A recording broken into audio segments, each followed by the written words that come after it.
खुरमशद साहब बहुत शुक्रिया। खुरमशद साहब, ये क्या हुआ है कि ये दावा करते थे कि जी हम तेल लेके आएंगे और सस्ती ज़बरदस्त कीमतों पर इस वक्त तेल मिल रहा है, बैनुल अक़वामी मार्केट से हम खरीदेंगे, वो भी नहीं हुआ। पाकिस्तान में उल्टा तेल का क्राइसिस आ गया।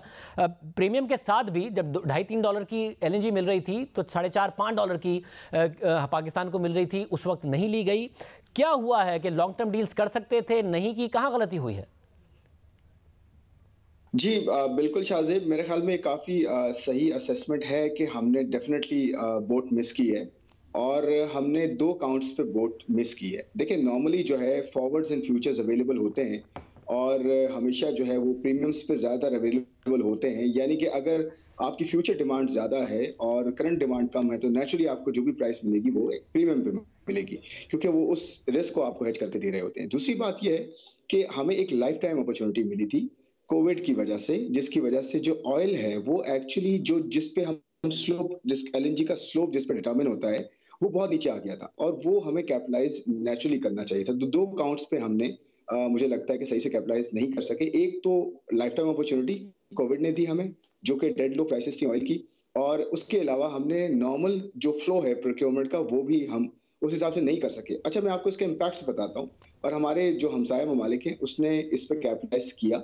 मिसाल के तौर पे ब्रेंट की अगर हम बात करें, ब्रेंट जो है $19 पे जब आ गया था, लोवेस्ट प्राइसेस में था, उसकी लोवेस्ट लेवल्स थे बेसिकली। उस वक्त इंडिया ने तकरीबन 5.3 मिलियन टन्स के जो है वो ऑयल जो है हेज कर लिया था, या ये कह लें कि बाई कर लिया था।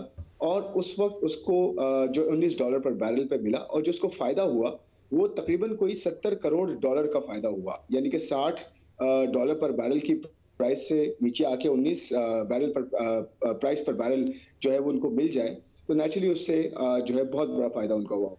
और एक अच्छी बात ये हुई इंडिया के लिए कि उन्होंने 1/3 हिस्सा अपनी ऑयल की डिमांड का जो है वो सिक्योर कर लिया और उनकी जो स्टोरेज है वो 87 डेज पे चली गई। तो एक उनका ये इम्पैक्ट है, 110 अरब रुपए का पाकिस्तानी रुपयों में वो फायदा बनता है जो उनको इमीडिएट हुआ।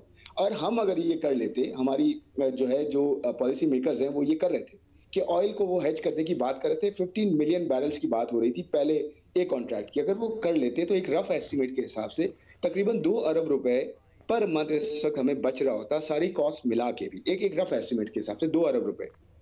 अच्छा, मगर ये हो क्यों नहीं सका? नदीम बाबर साहब ने माना था उस ज़माने में ये कि जी ये प्राइसेस इस लेवल पर नहीं रहेंगी, हमें इसका ज़्यादा फ़ायदा उठाना चाहिए। उन्होंने कहा कि हमने जो वजारत है बहरी उमूर की उससे भी कहा है कि जो फ्लोटिंग स्टोरेज है, क्योंकि शिप्स इस्तेमाल नहीं हो रहे हैं, तिजारत नहीं हो रही है, जितना मैक्सिमम स्टोर कर सकते हैं वो कर सकें। अली जैदी साहब से जब हमने रब्ता किया तो उन्होंने बताया कि भाई मैंने तो पूरी प्रेजेंटेशन दी थी कि किस तरीके से हम इतना सस्ता तेल मिल रहा है, ज़्यादा से ज़्यादा तेल हम ज़ख़ीरा कर सकते हैं, मगर आगे से कुछ हुआ ही नहीं। तो पाकिस्तान में उल्टा तेल की कमी हो गई। जब दुनिया में तेल के खरीदार नहीं थे, पाकिस्तान में लोग लाइन लगा के खड़े थे और तेल नहीं मिल रहा था। LNG इतनी सस्ती मिल रही थी, सप्लायर्स कह रहे थे कि जी आप हमसे सौदे कर लें। इतने सारे सौदे हुए और हमें जनवरी के लिए कोई LNG देने नहीं आया, फरवरी के लिए इतने महंगे रेट पर हुआ है। ये कहाँ गलत कैलकुलेशन हुई है? किस तरीके से ये अपॉर्चुनिटी मिस हुई है जब नजर भी आ रहा था कि हमेशा के लिए नहीं होगा मौका?